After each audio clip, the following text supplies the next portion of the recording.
This is the story of a failed Austrian painter who painted the whole world with blood. How did a rejected artist and homeless drifter rise to become the most evil man in modern history? My name is Roger, and you are about to witness the most in-depth YouTube video ever made on Hitler's life. On the 20th of April, 1889, in a small town called Braunau am Inn in Austria, Adolf Hitler was born.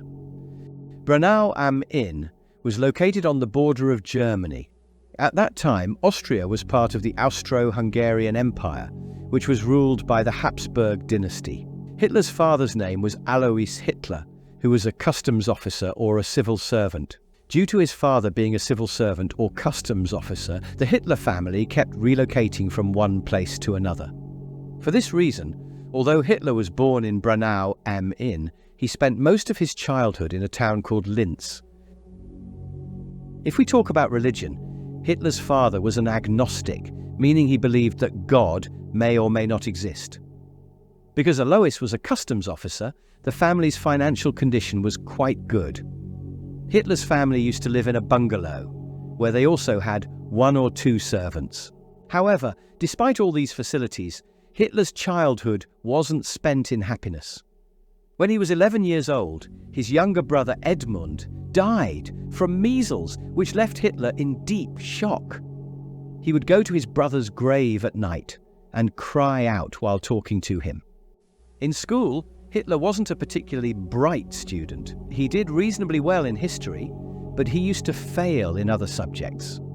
Hitler's father, Alois, was very unhappy with his son's poor grades. He would often drink and beat Hitler over small matters.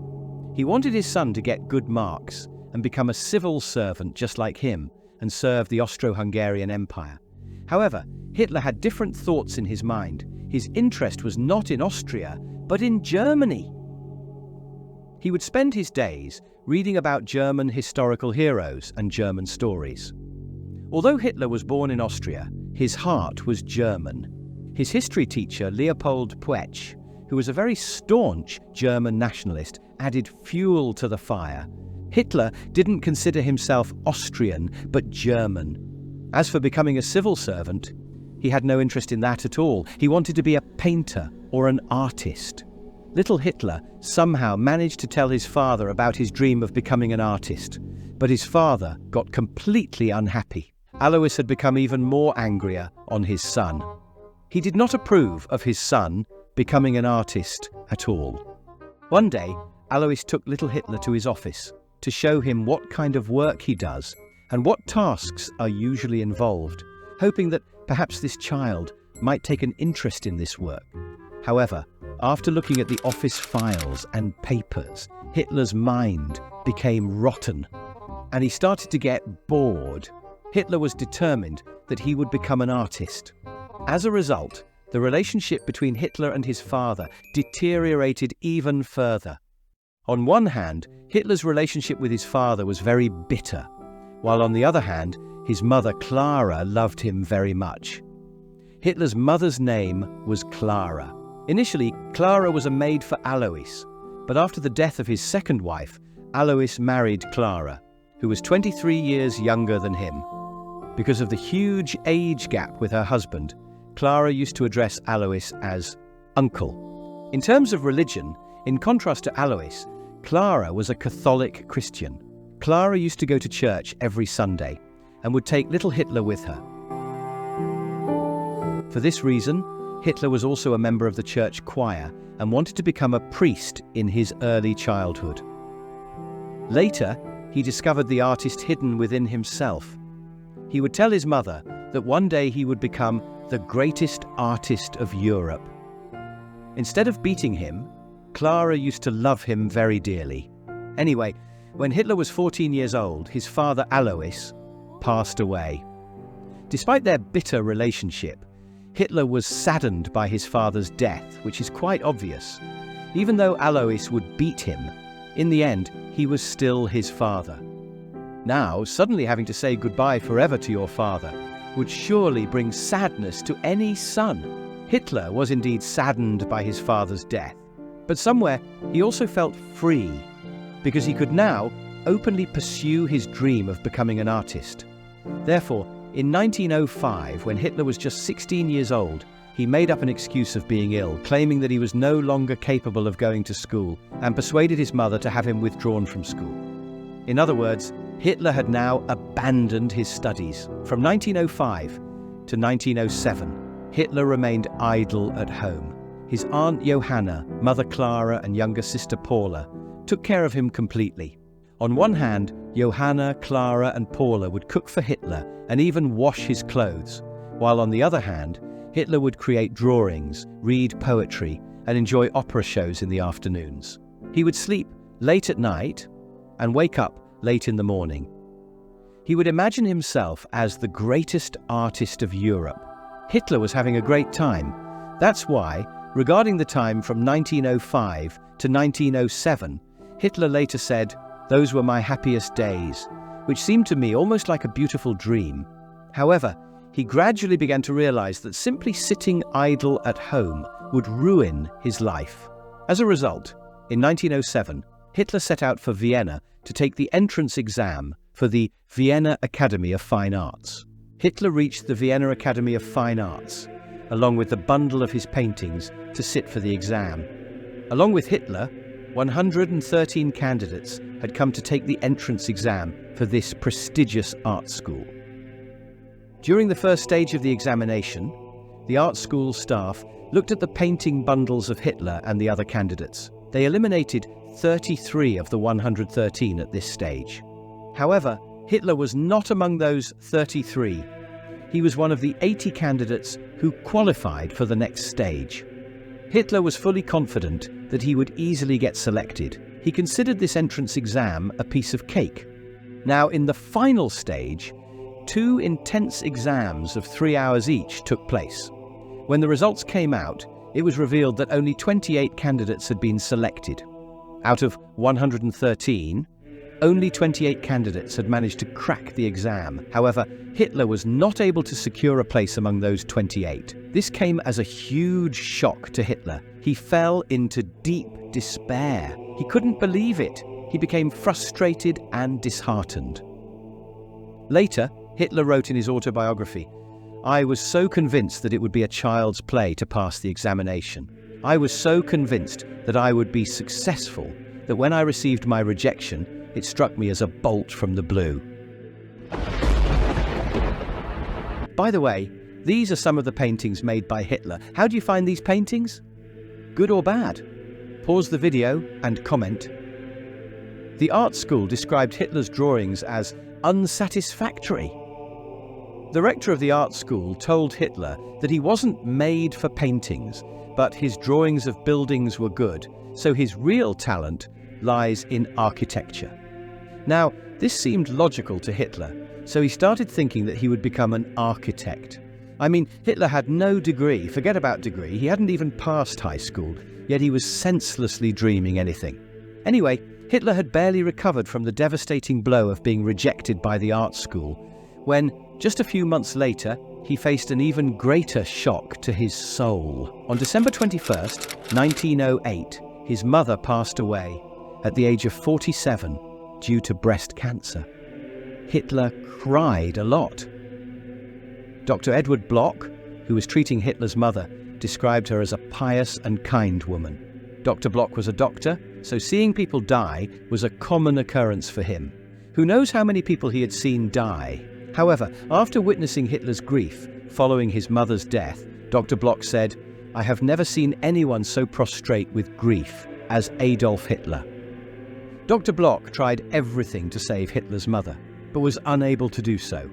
Dr. Bloch was Jewish, and what happened to him later, we will see in this video, so stay with me. Anyway, by now Hitler's father was gone, his mother was also gone, and Hitler was a high school dropout with no skills and nothing to his name. The art school had also kicked him out. So everyone wondered what this boy would do in his life. How would he earn a living? People in the society started wondering, what is Hitler's plan for future? Therefore, a postman asked Hitler, "What do you want to do in life to earn a living? What do you think about joining the post office like me?" Then Hitler replied, "I have no interest in becoming a postman. I will be a great artist." Hearing this, the postman told him that he neither had the money nor the personal connections to pursue his art education. In response, Hitler cited examples of great artists like Paul Rubens and Hans Makart and said Rubens and Makart also rose from poor backgrounds to become great. Hitler was boasting a lot, but he himself didn't know what he would become and how he would become. Sometimes he envisioned himself as an artist, sometimes as an architect. His only hope was to take the entrance exam for the Vienna Academy of Fine Arts again and crack it. Therefore, in 1908 he took the exam once again, but even in this time he was kicked out. This time he wasn't even allowed to sit for the entrance exam.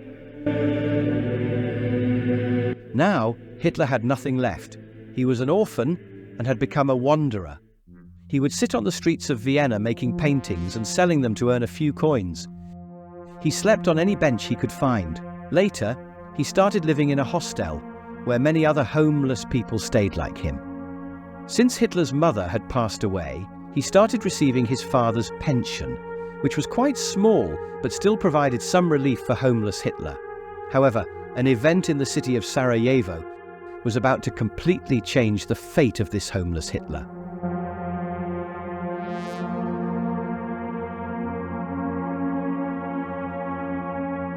In 1913, Hitler set off from Vienna towards Munich. Munich was the capital of Bavaria province of Germany.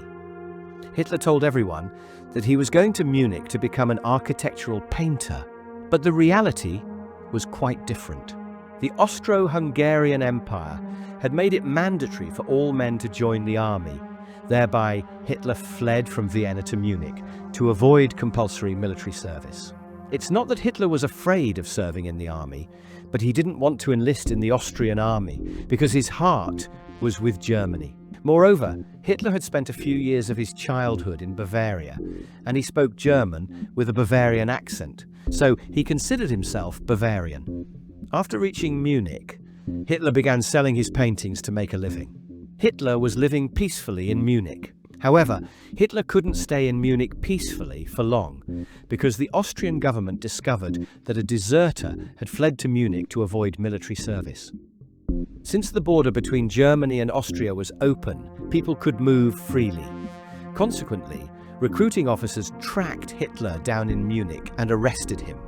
They told him that he would have to enlist in the army and that he could face jail time for avoiding military service. Hitler was taken back to Austria. The army conducted a medical examination on Hitler, in which they declared him unfit. The army declared that this thin and frail man is not suitable for military service. Since Hitler wasn't eager to join the Austrian army in the first place, they probably decided there was no point in enlisting him.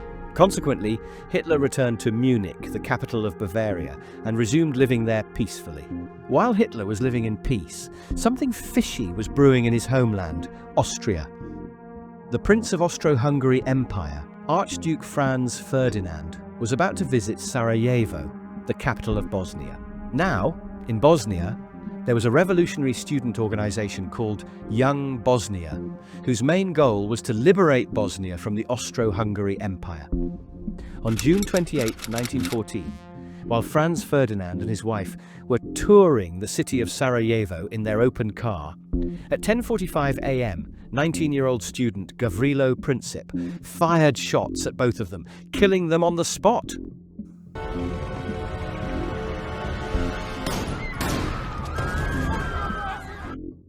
Gavrilo Princip was a member of Young Bosnia. Due to this single assassination, all the empires began to declare war on each other, which eventually started the First World War. 2nd of August, 1914, there is a huge crowd gathered in Munich's Odeonsplatz to celebrate Germany's declaration of war on the Russian Empire. Everyone is filled with enthusiasm, cheering for their country. Among this crowd, there is a special man. Did you see him? No? Well, zoom in a little.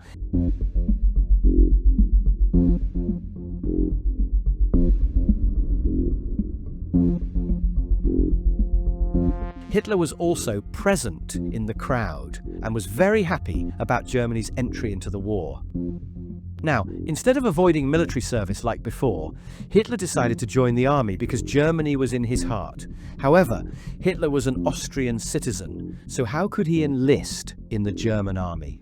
Consequently, Hitler wrote a letter to King Ludwig III of Bavaria, in which he requested permission to serve in the German army. Surprisingly, his request was granted, which was unusual since an Austrian citizen's appeal to join the German army typically wouldn't be accepted. The German authorities should have kicked him out and sent him back to Austria, but by mistake, his application was accepted. In any case, Hitler was enlisted in the 16th Bavarian Reserve Infantry Regiment, also known as the List Regiment. In October 1914, Hitler experienced the battlefield for the first time, in the First Battle of Ypres. Within the first 3 days of the battle, Hitler's regiment got completely destroyed. Out of the 3,600 soldiers of Hitler's regiment, only 611 survived. The rest were either killed or severely injured. Hitler was among those 611. The number of soldiers in his company dropped from 250 to just 42. On the 1st of November 1914, Hitler was promoted from private to Gefreiter, which is equivalent to a lance corporal in the British Army, and private first class in the US Army. At that time, communication was not as advanced as it is today. So now, Hitler was assigned the duty of a regimental runner, whose job was to deliver messages from one place to another amidst the rain of bullets and bombs, which was a task fraught with danger. He would often deliver messages on foot, or sometimes by bicycle. On one occasion, Hitler accompanied his regimental commander, Lieutenant Colonel Engelhardt, far into the front to observe enemy lines, but unfortunately for them, they were discovered by the British. The British opened machine gun fire on them. Hitler and some other soldier pushed their regimental commander into a ditch, which saved his life. For this gallantry, Lieutenant Colonel Engelhardt recommended Hitler for the Iron Cross Second Class. Consequently, on the 2nd of December 1914, Hitler was awarded the Iron Cross Second Class. He called this day the happiest day of my life. Christmas of 1914 arrived, and something astonishing happened. In many places, enemies stopped firing at each other and celebrated Christmas together. They danced together, sang together, and laughed together. This event is known in history as the Christmas Truce of 1914. However, when Hitler saw his comrades dancing and singing with the British soldiers, he became furious. According to him, dancing with enemy soldiers was an act of treason. Hitler did not participate in the Christmas Truce. At the beginning of 1915, while delivering a message, Hitler rescued a dog from the battlefield. He named him Fuchsel. Wherever Hitler used to go, Fuchsel used to follow him. Hitler taught Fuchsel many tricks, which would entertain Hitler and his fellow soldiers. Hitler had good relations with this dog, but not with the humans of his regiment. Hitler's commanding officers used to respect him, but not his fellow soldiers. They used to think that this Austrian infiltrator is a bit strange. He never laughs. He never get any letters from his family. He never think of taking leave. He always remains serious. Hitler spent most of his free time drawing paintings and reading books during the war. Whenever the soldiers were away from the front lines, they would go to nearby towns for some fun. But when Hitler joined them, he would refuse to indulge in things like alcohol and cigarettes. He would even decline to drink beer. Hitler was 26 years old, while his comrades were only 19 or 20. As a result, they referred to him as Uncle, or Uncle Dolph. It wasn't like Hitler's comrades completely disliked him. They just found him a bit odd, a very serious person who lives in his own world. Anyway, on the 1st of July 1916, the Battle of Somme began, with Britain and France on one side and Germany on the other.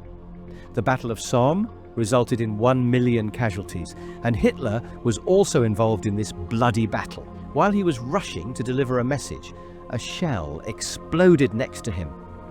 Hitler got wounded and admitted to a field hospital. After 2 months of treatment, he was transferred from the front lines to a depot in Munich. A depot is a place where army supplies are stored or where soldiers are recruited. But Hitler wrote a letter to his commanding officer, Captain Fritz Wiedemann, stating, "How can I enjoy myself in Munich when my comrades are fighting on the front lines? I should be sent back to my regiment." Fritz Wiedemann agreed to Hitler's request and arranged for him to return to his regiment. Hitler was given the same duty of regimental runner. In August 1917, Hitler's regiment was sent to Alsace for some rest and leisure.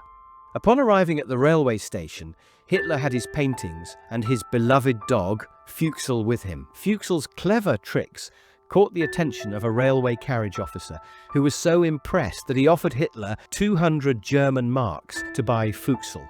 However, Hitler refused by saying, "You could give me 200,000 and I still would not give you my dear Fuchsel." Hitler showed that no one can buy his beloved dog through money. He was very close to his heart. Soon after, Hitler and his comrades boarded the train and began their journey to Alsace. But Hitler felt something very strange. His paintings were missing. Not only paintings, but his beloved Fuchsel was also missing. Hitler's paintings and Fuchsel both got stolen. Hitler went furious with rage. And why not? He had endured the hardships of war while caring for Fuchsel for 2 long years. He was his companion, his friend, his heart, and his everything. Hitler, enraged with anger, said, "The swine who stole my dog doesn't know what he did to me." It is said that Fuchsel was stolen by some Frenchman. Heartbroken by the loss, Hitler was deeply shaken. For the first time, he took leave from duty and spent 18 days in Berlin with the family of a fellow soldier. Although Hitler later kept many dogs throughout his life, but none could replace the memory of his beloved Fuchsel, who always remained close to his heart. Anyway, on the 26th of May 1918, as Hitler was delivering a message as usual, he captured 5 French soldiers on the way. Holding them at gunpoint, he led them to the German lines. Perhaps they didn't have any weapons, or maybe they were just wandering, which is why Hitler was able to capture them. Otherwise, he wouldn't be alive. Or it's possible that they were disillusioned with the war, which is why they quietly surrendered. Many such incidents have been reported where disheartened French soldiers ran towards German lines to surrender. Whatever the case, a few days later, Hitler was awarded the Iron Cross First Class. And ironically, Hitler was nominated for the Iron Cross First Class by a Jewish officer, Lieutenant Hugo Gutmann. Gutmann said these words about Hitler: "Although the story of capturing soldiers with a pistol is most likely fake, but as a messenger, Hitler delivered many important messages through dangerous conditions, which earned him the Iron Cross First Class. It was a big deal for a Lance Corporal to receive the Iron Cross First Class, because Iron Cross First Class was rarely given to a Lance Corporal. Hitler kept this Iron Cross First Class close to his heart until his dying day. Hitler won several medals for bravery, but despite winning so many medals, he was never promoted to any commanding rank. His superiors believed that he lacked leadership qualities and was not fit to command. Don't confuse the rank of Lance Corporal with Corporal of the American Army, as it's a significantly higher rank. Even in many history books, Hitler has been mistakenly referred to as a corporal, which is misleading. He was just a small Gefreiter, or Lance Corporal. You can see in this chart where Lance Corporal stands and where Corporal is. My intention in explaining this isn't to belittle any rank, but to clarify that Hitler was not some big general, but rather a very ordinary soldier in the German army. On 15th of October 1918, the British attacked German positions with mustard gas.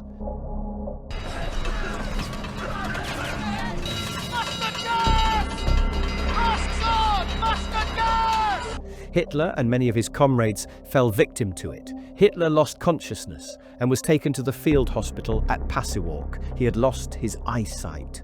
Slowly, his vision began to return, but on the 11th of November 1918, a priest in the hospital said something that shook Hitler to his core. I have an important announcement to make. Earlier today, the Army High Command agreed to negotiate the terms of surrender. The war is over. Germany had surrendered. When Hitler, lying in the hospital, heard this, he went into deep shock. He was unable to believe that this could happen. In his view, Germany was winning, so how could they surrender all of a sudden? Hitler cried like a child. At first, Germany had captured significant territory, and after the Bolshevik Revolution in Russia, Russia withdrew from the war. The German people started believing that they were winning, but later they couldn't gain any more territory and losses kept mounting. 15% of the German army had been killed. On the 6th of April 1917, America also entered the war, and after that, Germany's hopes dwindled to nothing. Because of this, German generals, General Paul von Hindenburg and General Erich Ludendorff, made a plan to push for a ceasefire as soon as possible. They thought that if enemy troops entered German soil, it would be a humiliation. Thus, Germany signed the armistice. Now, the German people were confused.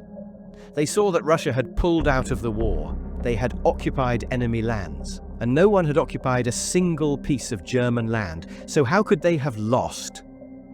People started believing that Germany was betrayed by Jews, communists, and disloyal German citizens. This false notion is referred to as the stab in the back myth in history.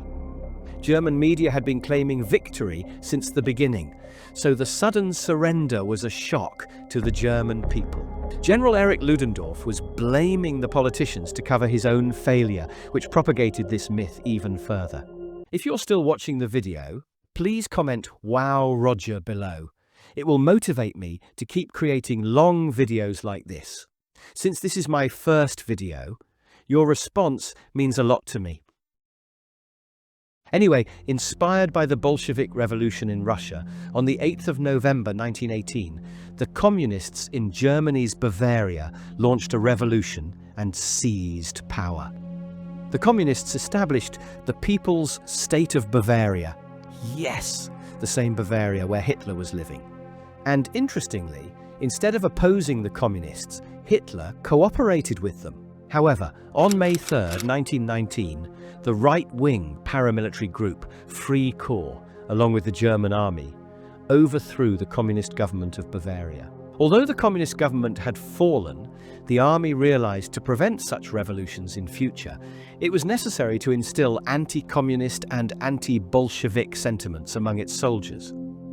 There was a need to re-educate the soldiers and fill their hearts with nationalism. This responsibility of re-educating the soldiers was given to Captain Karl Mayr.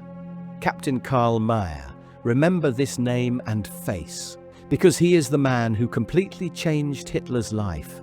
Karl Mayr was the head of the informational department, and he saw something in Hitler, something that made him think, yes, this man can instill nationalism in people. We can use him for propaganda purposes. As a result, Captain Karl Mayr sent Hitler to Munich University to take a propaganda course. At the university, Hitler attended lectures of many well-known Munich intellectuals like Karl Alexander von Müller and Gottfried Feder. One day, after giving a lecture, Professor Karl Alexander von Müller was leaving the classroom when he saw something that astonished him. Just like girls always gather around the most handsome boy of the class, similarly, a large group of people had surrounded someone. The only problem was that instead of girls, it was a crowd of uncles surrounding another uncle. This surrounded uncle was passionately shouting, giving a speech, and the other uncles were listening to him with full attention. Professor Karl Alexander von Müller was very impressed with this uncle's oratory skills. He told Captain Karl Mayr about him. When Alexander von Müller described the appearance of that uncle, Mayr instantly recognized him and said, "Oh, that's our Hitler." After this small incident, Karl Mayr started paying more attention to Hitler. Now, Hitler began giving speeches to his fellow soldiers, and they would listen to him attentively. His speeches stirred a sense of enthusiasm among the soldiers. By now, This high school dropout, failed artist, failed architect, had discovered his real talent, the talent of speaking. At that moment, Hitler said, "I realized I could speak." Hitler became the star performer of his regiment. As a result, Captain Karl Mayr made Hitler an intelligence agent, whose job was to go undercover and keep an eye on people to ensure no revolutions were brewing. More than 50 small political parties had sprung up in Munich, some left-wing, some right-wing. Among these 50 political parties, one was called the Deutsche Arbeiterpartei, in short DAP, and in English, the German Workers' Party. Captain Karl Mayr instructed Hitler to attend a meeting of the German Workers' Party and bring back a report on it. As an undercover agent, Hitler went to attend the German Workers' Party's meeting on Karl Mayr's orders. At this very moment, at this exact point in time, Hitler's future was being written. Perhaps even this tiny lance corporal didn't know that he was now on the path to becoming Germany's ruthless dictator, Führer Adolf Hitler.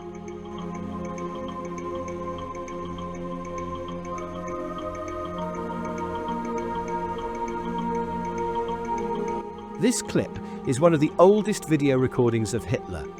Here, undercover spy Hitler is attending a rally of the German Workers' Party. If you tell someone now that in the next 15 years, this man will become the ruthless dictator of Germany, it's unlikely anyone would believe you. He looks like a child here, although he's actually 31 to 32 years old in this clip. But from a distance, he appears like a child with a mustache. Anyway, on Friday, September 12, 1919, a meeting of the German Workers' Party was being held in a hall. Hitler entered the meeting with a notebook and pen. He was observing the crowd and taking notes. Then Gottfried Feder came on stage and began giving a lecture. Hitler had heard plenty of Gottfried Feder's lectures during the propaganda course at Munich University, and here he was again, repeating the exact same old nonsense. Hitler started getting frustrated and bored. He was about to leave the meeting and go home, but out of nowhere, Professor Baumann came to give a speech, and he said something that made Hitler's eyes burn with rage. The state of Bavaria must separate from the rest of Germany and form its own nation. Insane. Professor Baumann mocked Gottfried Feder and said, "Germany's economic conditions are deteriorating. As a result, Bavaria is also suffering. Bavaria should break away from Germany and merge with Austria to form a new independent nation." Hearing talk of breaking Germany apart, Hitler couldn't contain himself. We are a different society. We are predominantly Catholic. They are not. We're all German.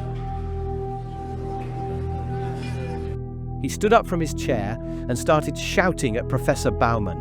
His tirade against Baumann was so brutal that the professor had to lower his head, hide his face under his hat, and flee the hall like a scared cat.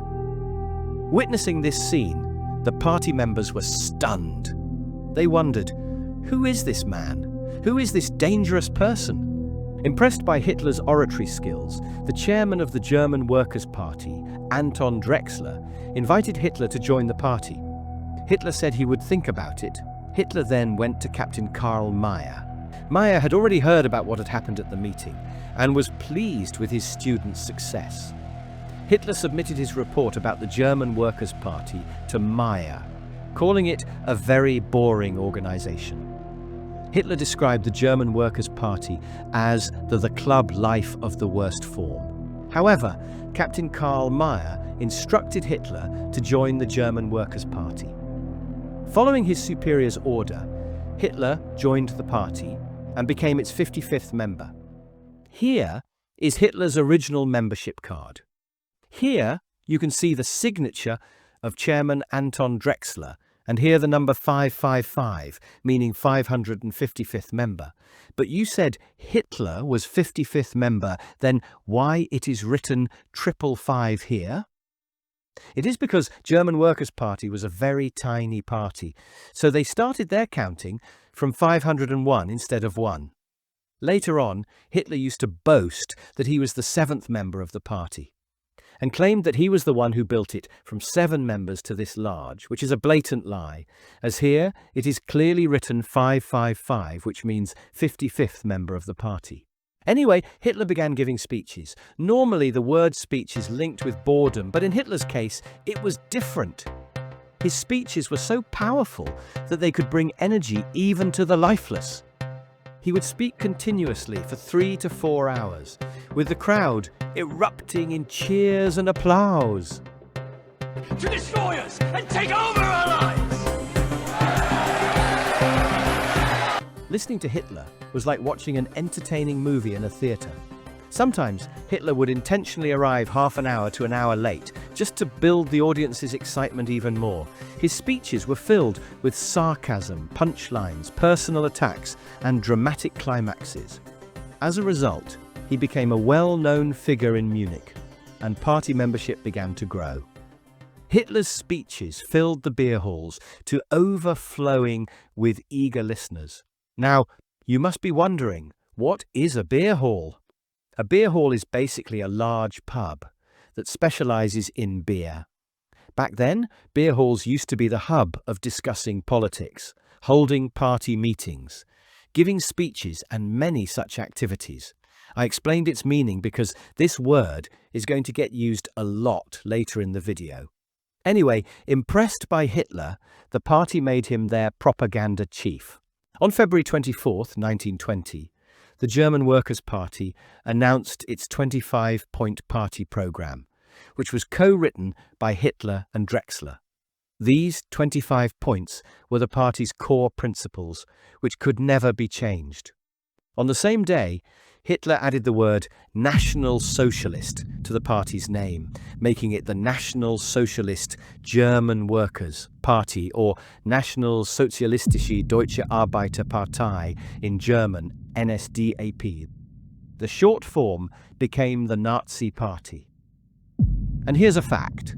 The Nazis never referred to themselves as Nazis. It was a slang term. They always called themselves as National Socialists. Anyway, Hitler's stature within the party was rising.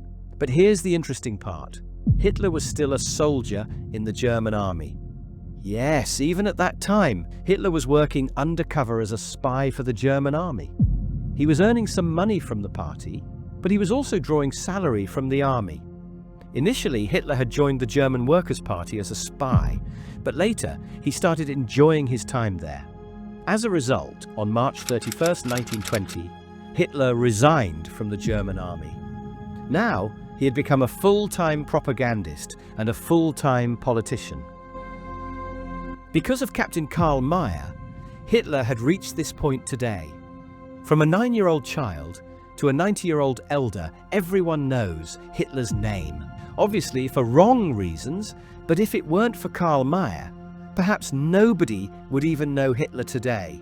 If Mayr hadn't spotted Hitler's talent, then the world would have been a very different place today. That's why I had said to remember this name and face. Mayr later said Hitler was like a tired stray dog who was searching for a master. He was ready to throw in his lot with anyone who would show him kindness. He was totally unconcerned about the German people and their destinies. Initially, Mayr was a supporter of the Nazis, but later became an opponent of them. We will see how Hitler punished his mentor Karl Mayr later in this video, so stay tuned with me. On August 7, 1920, the Nazis announced their official party symbol, the Hakenkreuz, or hooked cross. This symbol, designed by Hitler, was a combination of red, white, and black. In his childhood, Hitler had seen this symbol in a church in Linz. Hitler described the hooked cross, or Hakenkreuz, as a symbol of racial purity. By now, Hitler had become well known in Munich due to his speeches. The party chairman was Anton Drexler, but everyone believed that Hitler was the head of the NSDAP. Even those who followed Munich politics thought that Hitler was the chairman of the NSDAP. Because of this, Drexler often requested Hitler to become the chairman and lead the party. But Hitler repeatedly declined this offer. Hitler was a lazy and introverted person. Therefore, he did not want to take on the organizational responsibilities that came with being the party chairman.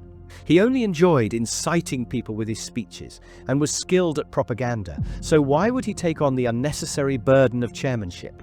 One common thing in Hitler's speeches was anti-Semitism. On August 13, 1920, Hitler gave a 2-hour speech titled, "Why Are We Anti-Semites?" The entire speech was dedicated to blaming the Jews. During this speech, the crowd made so much noise and cheered Hitler so much that the speech was interrupted 58 times. The cheers of the crowd was so loud and overwhelming. The Jews! The Jews! Yes! Who call themselves German! But who... Now, historians disagree on when exactly Hitler became an anti-Semite. Some historians believe Hitler became anti-Jewish while in Vienna, but most historians agree that he fully embraced anti-Semitism after Germany's defeat in World War I. While Hitler had some degree of anti-Jewish sentiment in Vienna, it wasn't as strong as it became after the war. In Vienna, Hitler even had some Jewish friends and business partners to whom he sold his paintings and made decent money. After World War I, a myth was ingrained in Hitler's mind that Germany lost the war not on the battlefield, but due to the betrayal of the Jews, which is an outright falsehood. In reality, 100,000 Jews participated in World War I, and 18,000 Jews were awarded the Iron Cross for bravery, which was a significant number given their small population. Well, everything was going fine for Hitler in the Nazi Party, but some disagreements were about to arise. The Nazi Party began facing a shortage of funds, and outside of Munich, not many people knew about the Nazi Party. As a result, party members decided that they should merge their National Socialist German Workers' Party with the German Socialist Party to form a bigger party and shift their headquarters from Munich to Berlin. The German Socialist Party was a rival of the Nazi Party, but both had nearly identical ideologies. Both promoted German nationalism and both harbored intense hatred for Jews. Additionally, the German Socialist Party had a decent following in northern Germany, whereas the small Nazi Party was hardly known outside of Bavaria. For all these reasons, party chairman Anton Drexler and other senior members decided to merge the two parties to form a stronger party. Discussions between the senior leaders of both parties were ongoing. However, Hitler was strongly opposed to this decision. According to him, it was a violation of the party program of 1920. He believed, "We don't need anyone else. We will struggle and win on our own." Despite Hitler's strong objections, no one was listening to him. The Nazi Party and the German Socialist Party were on the verge of merging. In a fit of anger, Hitler resigned from the Nazi Party. Now there was a faction within the Nazi Party that really liked Hitler, and another faction that disliked him.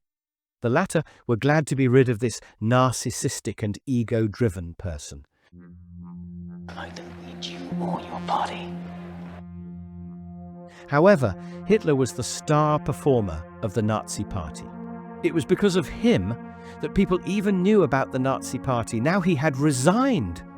What would happen to the Nazi Party without him? I will form my own party. Hitler even started threatening that he would form his own political party and make a fresh start. His resignation could have led to the collapse of the Nazi Party.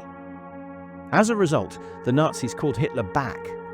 Hitler said, "All right, I will return, but you must agree to these 4 conditions." So here were Hitler's 4 conditions.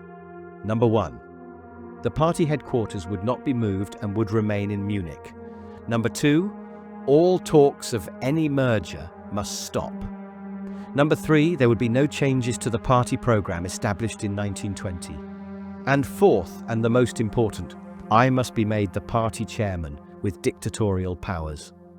Until now, Anton Drexler was the chairman, but no significant decision could be made without the approval of the Central Committee. Hitler now wanted everything to go his way. He wanted not only the party's leadership, but also the power to act as he wants, like a dictator. Reluctantly, the party members had to accept all of Hitler's demands, and thus Adolf Hitler became the supreme leader of the Nazi Party, the Führer of the Nazi Party.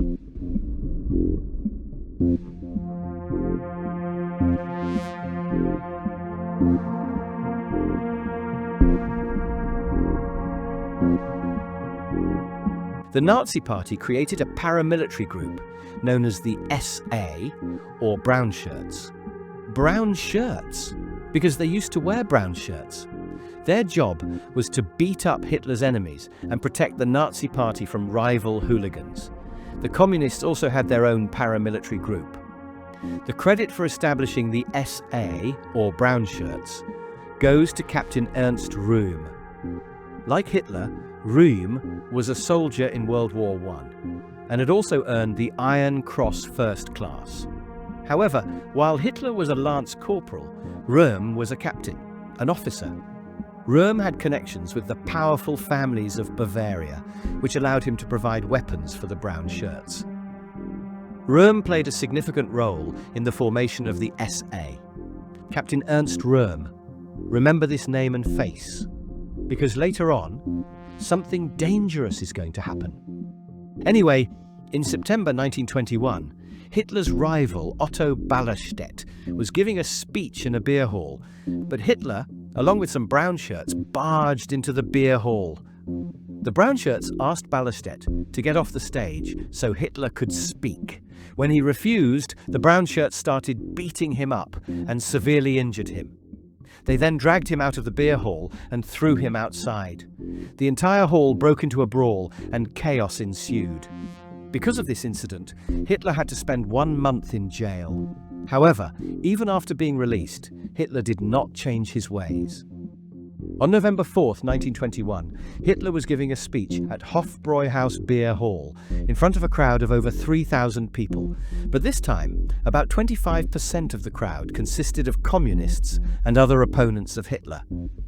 Now, is it possible that Hitler would give a speech without cursing the Jews and communists? I mean the Reds! These fools who spread a disease called communism to empty-headed dreamers! As a result, 3 to 4 beer bottles were hurled at Hitler at very high speed.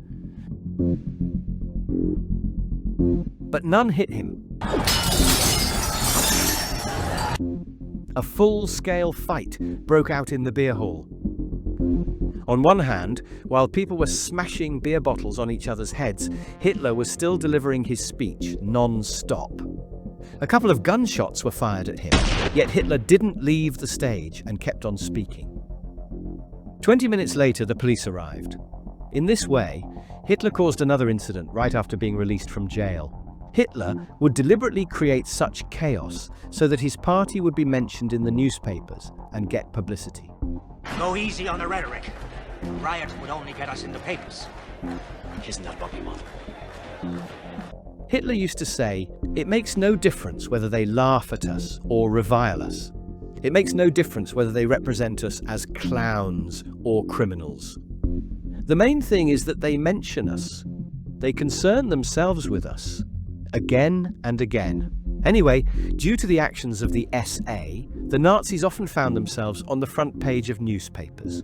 Sometimes the SA members would beat up communists, and other times the communists would beat up the SA members. Lives were also lost on both sides, but as we've already seen, Hitler didn't care about any of this. He only wanted publicity, and he was getting it.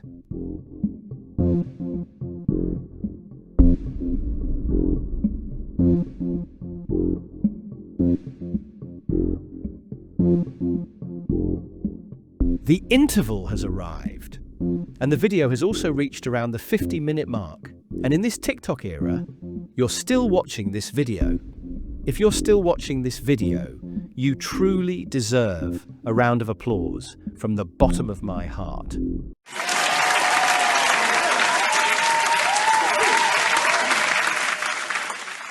Nowadays, people's attention spans have almost vanished, yet here you are, still engaged with the video. On this note, I'd like to request you to comment on the name of your country or province below. This way, I'll get to know which country's viewers have stayed with the video until now. This will not only give me motivation, but also help me find out which country's viewers have stayed with the video until the interval. So, pause the video now and drop the name of your country in the comment box.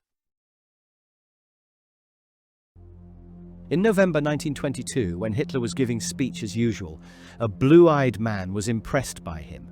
This blue-eyed man joined the Nazi Party after being impressed by Hitler. But he wasn't just any ordinary person. He was Germany's war hero, fighter pilot, Hermann Göring. Göring came from a very wealthy and influential family and had grown up in lavish palaces.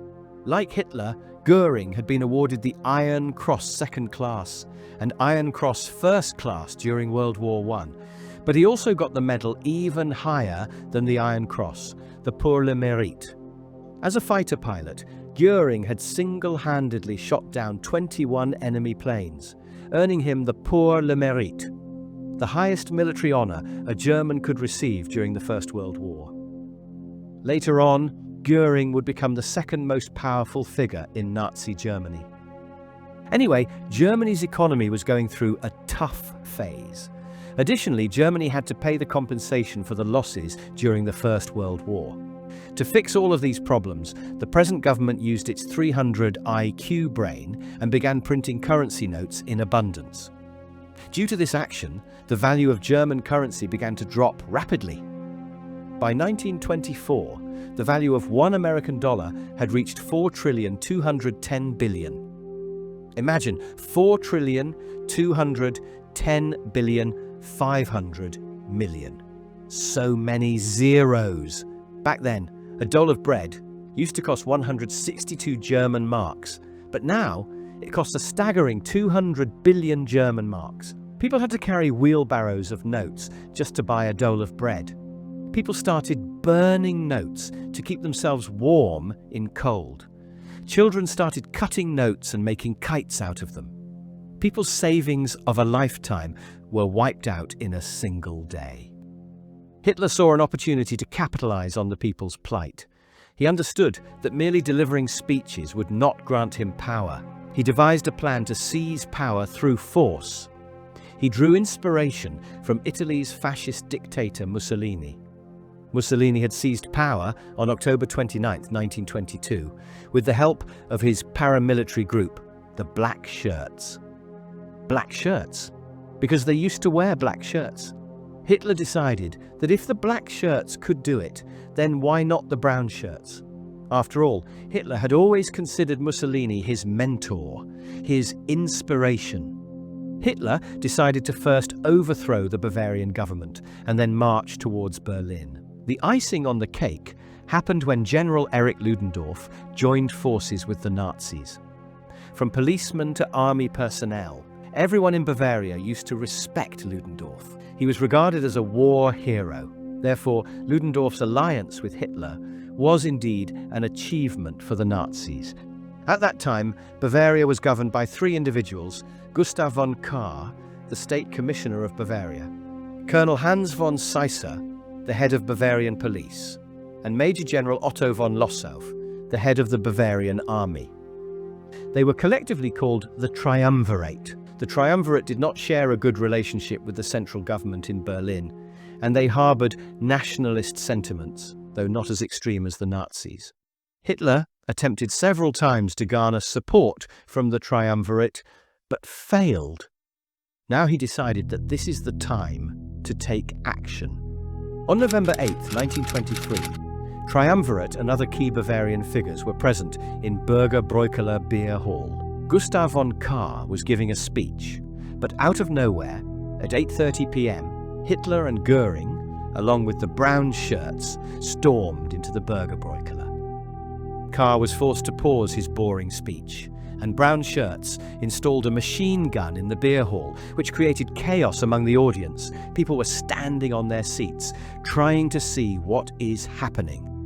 Then Hitler stood on a chair and fired a shot towards the ceiling and said, The National Revolution has begun. The building is surrounded. Any trouble, you will be shot. The National Revolution has broken out. The building is surrounded by 600 armed men. If any trouble, then you all will be shot. Hitler then invited Carr, Zeisser and Lossow to a nearby room. Hitler held 3 of them at gunpoint. Hitler explained them that, I have no enmity with 3 of you. This action is taken against the corrupt and incompetent Berlin central government. I sought your support. Hitler even offered ministerial positions to Carr, Zeisser and Lossow in the new government. Hitler also threatened triumvirate that if anything goes wrong, then I have 4 bullets in my pistol, 3 for you guys and the last one for myself. So, support us without any hesitation. After 10 minutes, Hitler went back to the podium of the beer hall to calm down the crowd. As usual, Hitler showcased his gift of public speaking. He said to the crowd that Carr, Zeisser and Lossow are struggling hard to reach a decision. May I say to them that you will stand behind them? As the crowd loudly cheered, Hitler announced in emotional terms, I can say this to you, either the German Revolution begins tonight, or we all will be dead by dawn. By the time Hitler had finished his short address, the mood in the hall had swung completely in his favour. On one hand, Hitler's hooliganism was going on in Bürgerbräukeller, while on the other hand, brown shirts were occupying army barracks, police stations, government buildings, and other strategic locations under the leadership of Ernst Röhm. Now, General Ludendorff also reached the Bürgerbräukeller. Seeing this great and respected general on Hitler's side, the triumvirate became ready to support Hitler. The beer hall echoed with chants of "Long live Germany" and "Glory to the fatherland." Everything was going right for Hitler, but all of a sudden, Hitler committed a tiny mistake. While everything was going smoothly in the beer hall, but on the field, brown shirts were facing difficulties in seizing the engineering barracks. Hitler decided to personally go there and assess the situation. Therefore, he made Ludendorff and Göring in charge of the beer hall, and himself left the Bürgerbräukeller. Noticing Hitler was absent, Gustav von Kahr approached Ludendorff and pleaded, Sir, it is night. Our wives and children must be waiting for us. Please let us go home. We have said that we are with you. We will not betray you. Please let us go home. Now, I don't know what could have crossed Ludendorff's mind, that he allowed the triumvirate to leave the beer hall. This decision was disastrous. Hitler had held the triumvirate hostage at gunpoint, but now they were free. What happened next was predictable. The triumvirate informed the state authorities that an idiotic group is trying to overthrow the government.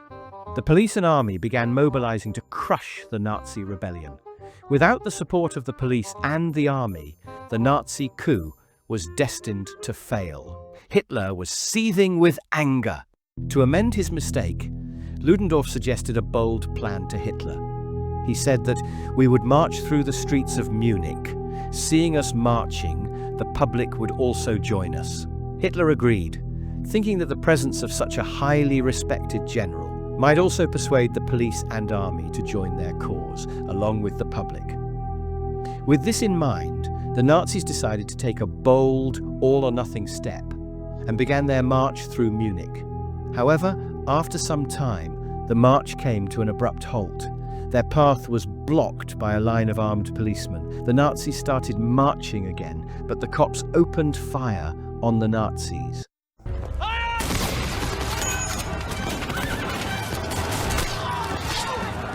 In this skirmish, 4 policemen and 14 Nazis were killed.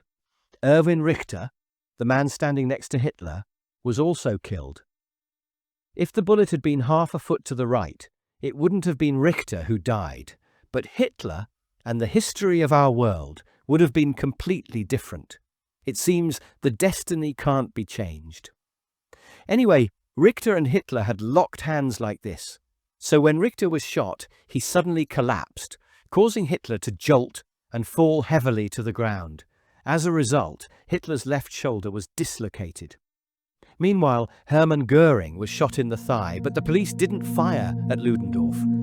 He continued walking towards them and was eventually arrested. Hitler, crawling and dodging bullets, somehow managed to get into his party's car. The driver was speeding away while a doctor was treating Hitler's injuries. Hitler considered fleeing to Austria, but unfortunately for him, the car broke down. As a result, he sought refuge at his friend Ernst Hanfstengel's house. However, the police soon discovered where Hitler was hiding. They arrived at Hanfstengel's house and arrested Hitler. Hitler was thrown into jail, and his attempt to seize power by force ended in miserable failure. This event is known in history as the Beer Hall Putsch, Munich Putsch, or Hitler-Ludendorff Putsch. Among all these names, the most famous one is Beer Hall Putsch. Anyway, Hitler became extremely discouraged and disheartened by his failure. At that time, he said, "Enough is enough, I'm finished." Anton Drexler tried his best to console Hitler, but Hitler remained deeply disheartened. Hitler had an upcoming court appearance, and soon his despair was going to turn into enthusiasm and hope. On February 26, 1924, Hitler's court hearing took place. Ludendorff was honorably acquitted, despite everyone believing that the entire plan was Ludendorff's. In fact, Hitler's name wasn't even mentioned in the newspapers. The newspapers referred to this event as the Ludendorff Putsch. But as we know, Ludendorff was a war hero and a respected general, so he likely used his connections to prove his innocence. Now, it was Hitler's turn. First of all, Hitler wasn't even a citizen of Germany, he was Austrian. Are you a German citizen? No. He could have been kicked back to Austria. Forget about deporting him back to Austria. Hitler could have gotten death sentence for treason. However, the same Hitler who was disheartened and discouraged until yesterday became full of energy and enthusiasm inside the courtroom. He took full responsibility for the Beer Hall Putsch and began giving a speech right there in court. Hitler spoke for 4 hours straight, and the courtroom echoed with applause. He had turned the courtroom into a beer hall. And I am guilty of fighting to defend the rights of the German people. The judges were captivated by Hitler's oratory skills, and he was sentenced to only 5 years in prison. The trial was widely criticized. Like, how come the judges allow Hitler to speak for 4 hours? What kind of trial is that? Anyway, Hitler was now in jail. His followers would come to visit him every day, bringing him flowers and other gifts. In prison, Hitler had plenty of time on his hands, and he spent his days reading books. However, he didn't read to gain new knowledge or to explore different perspectives, but rather to reinforce his own rigid beliefs. Here is Hitler's jail cell. While in jail, Hitler wrote his infamous autobiography titled 4.5 Years of Struggle Against Lies, Stupidity and Cowardice. Yes! That was the original lengthy title of Hitler's autobiography, but later it was shortened to Mein Kampf, or My Struggle. This book was filled with hatred and propaganda. The Nazis would later turn this notorious book into their Bible. Though Hitler was sentenced to 5 years, he was released after just 9 months for good behavior. Here is his first photo after being released from prison. Hitler had gained some weight while in jail, though the opposite should have happened. This shows that Hitler was in jail only in name. He had no shortage of facilities and food. To reduce his weight, Hitler became a vegetarian and remained vegetarian until his death. For now, due to Hitler's absence, the National Socialist movement was on the verge of collapse. The party was plagued by internal conflicts and religious disputes between Catholics and Protestants. However, Hitler delivered a powerful speech that brought everyone together. He declared, "Forget what has happened in the past between you all. I don't have time to resolve religious conflicts. We are all one. I demand loyalty, unity, and obedience from every single one of you." After Hitler's speech, all the party members shook hands, embraced each other, and forgave one another. On 27th of February 1925, Hitler revived the National Socialist German Workers' Party. He asked Röhm to take charge of the SA, but Röhm told Hitler to separate the SA from the Nazi Party and make it an independent organization so that the SA would not be forced to follow any orders from party leaders and could govern itself as it wished. Hitler refused to accept this. As a result, Röhm resigned from his position and went to Bolivia, South America. Now, you may be wondering why I am telling you about these small events. I could have skipped these events, but something very dangerous is going to happen in the future. I am sharing these little details so that you can connect better later. Anyway, Hitler's party had been banned. To get the ban lifted, Hitler assured the authorities that he had changed, and now he wanted to come to power only through legal means. After using some influence, the ban on the Nazi Party was lifted. On 4th April 1925, Hitler formed his personal bodyguard unit, which was called the Schutzstaffel, or SS. In the future, this SS grew significantly and took wide range of responsibilities beyond protecting Hitler. Only smart and fit individuals were selected for the SS. Do not confuse the SA, or the brown shirts, with the SS, or Schutzstaffel, because in the coming time there will be a great showdown between the SA and SS. Anyway, Hitler understood that he would gain power not through bullet, but through ballot.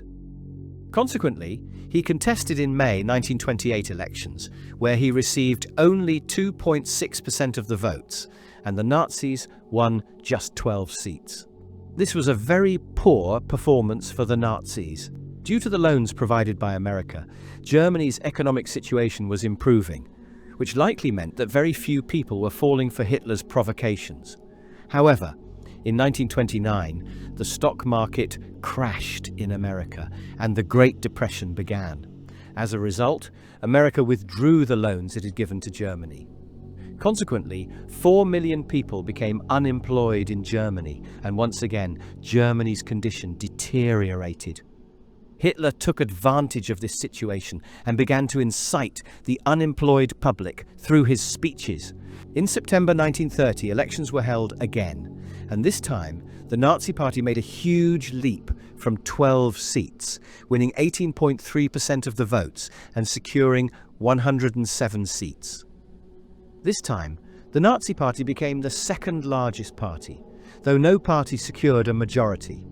However, regardless of the outcome, Hitler had now risen from a small Bavarian leader to a national figure. Now, people started recognizing Hitler throughout Germany. Hitler achieved great success in the elections, but now a new problem arose for him. The SA leader in the Berlin area, Walter Stennes, rebelled against Hitler. Walter was unhappy with the low wages given to the brown shirts. He was also frustrated with Hitler's decision to seek power through legal means.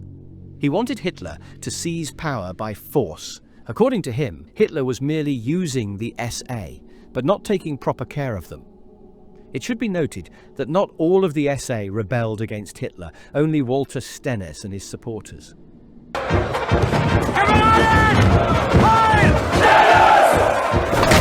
Walter Stennes's men took over the Nazi Party headquarters in Berlin and raised strong slogans against Hitler. However, with the help of his loyalists and the SS, Hitler managed to crush this rebellion. The great showdown between the SA and the SS that I mentioned earlier is not this event, this is just a small preview.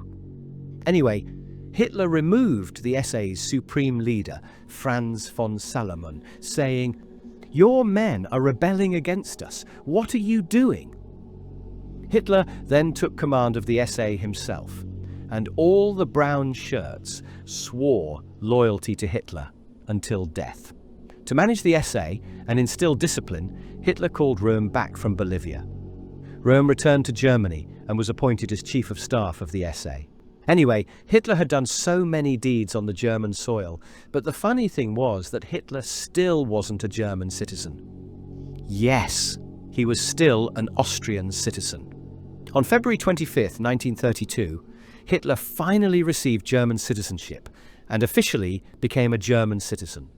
In July 1932, elections were held again, and this time the Nazis won 37% of the votes, securing 230 seats, a jump from 105 to 230 seats. The Nazi Party became the largest party, but no party had a majority. Now, the Nazis were demanding that Hitler be made Chancellor. However, President Paul von Hindenburg didn't want Hitler to become Chancellor at any cost.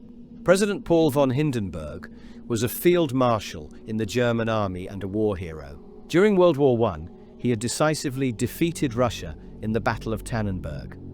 The common people had great respect for Field Marshal Paul von Hindenburg. They considered him a demigod. In his view, Hitler was a threat to democracy. He referred to the Nazis as dangerous, vulgar socialists. According to Hindenburg, if Hitler became Chancellor, no one could stop him from becoming a dictator. Now, Hitler had won 230 seats. He was offered the position of Vice-Chancellor, but Hitler rejected this, insisting he would only become Chancellor. Since no party had a majority, more elections were scheduled. Many elections continued to take place, but no party was able to secure a majority, and Germany's situation kept worsening. As a result, on January 30th, 1933, President Hindenburg finally made Hitler Chancellor. Hitler assured Hindenburg that he would put aside his party interests and will fully respect the constitution and work for the good of the country. Hitler had managed to become Chancellor, but von Papen was appointed Vice-Chancellor.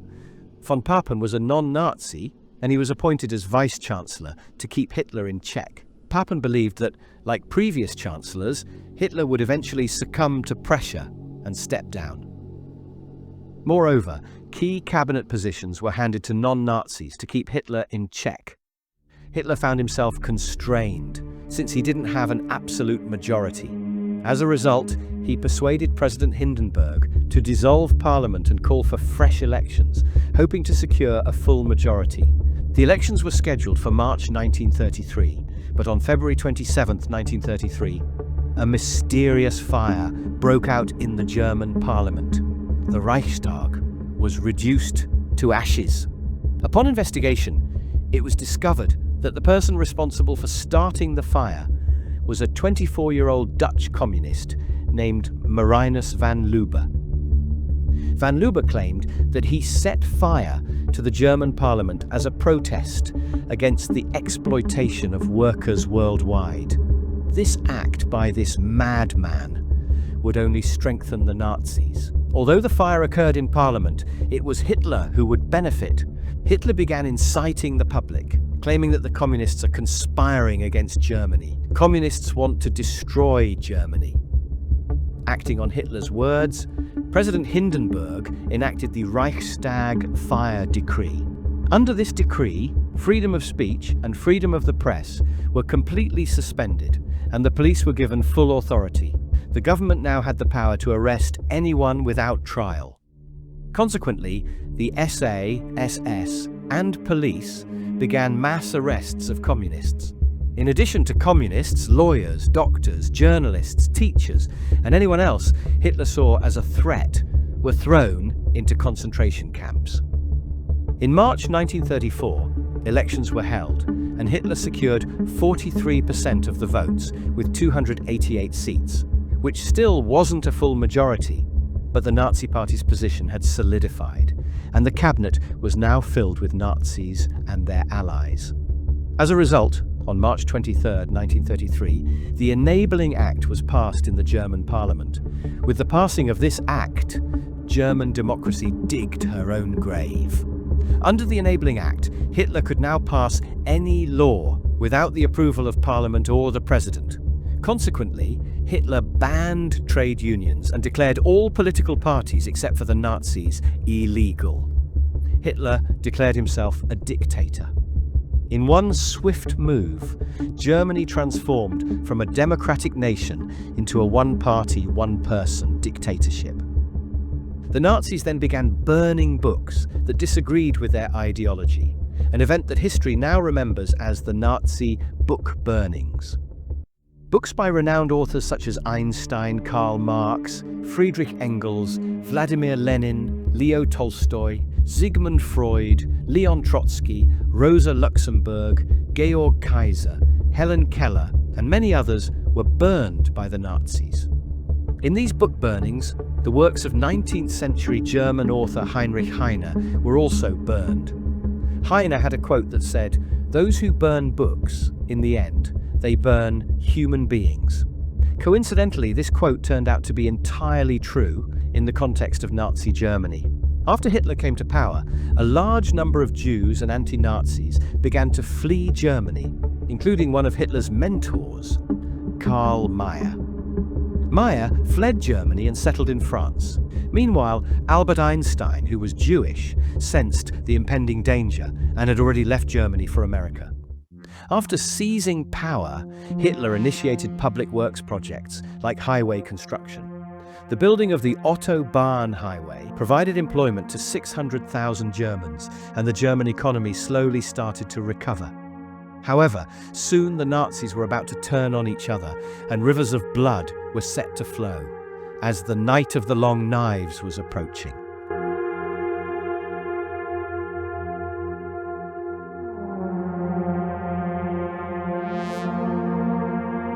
Joseph Goebbels was Hitler's propaganda minister.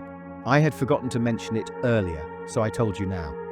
Anyway, after World War I, the victorious countries imposed the Treaty of Versailles on Germany. Under this treaty, Germany was exploited. Germany was held responsible for the war and forced to pay all the reparations.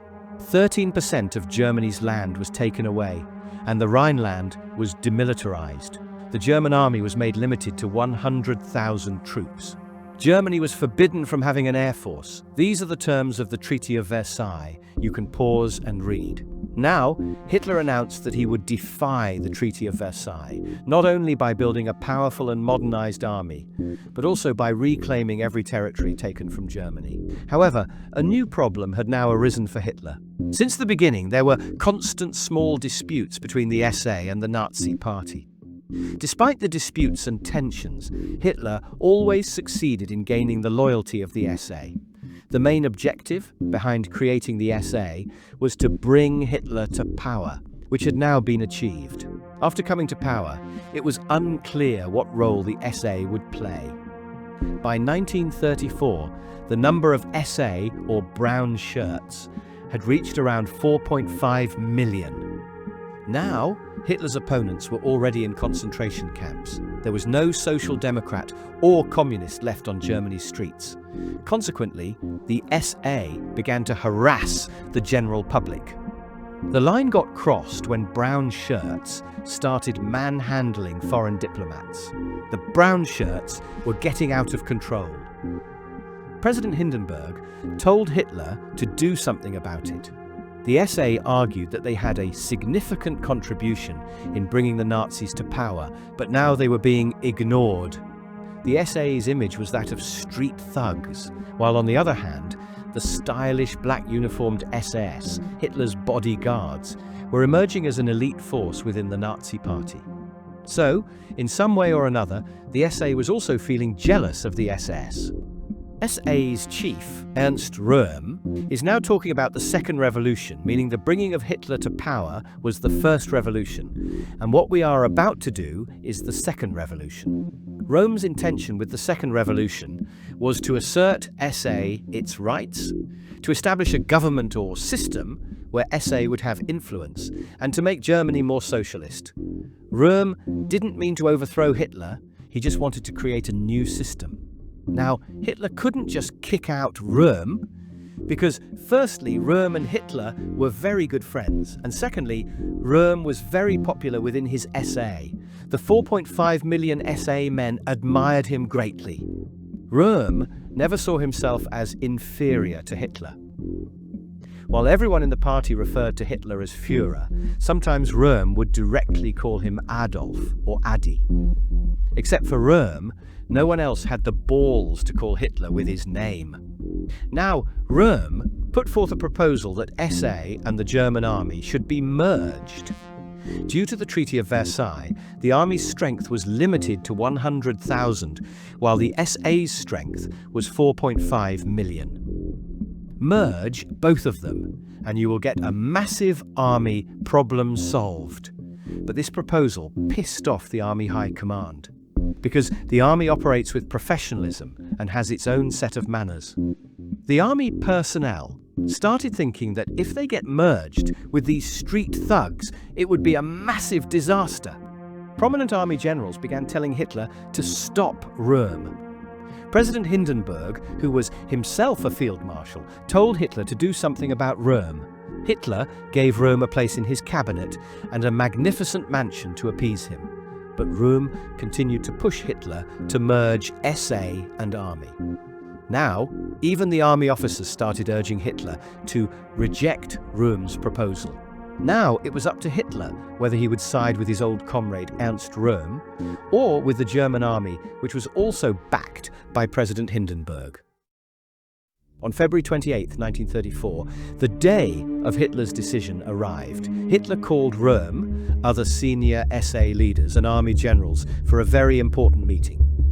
In this meeting, Hitler rejected Röhm's proposal and sided with the army.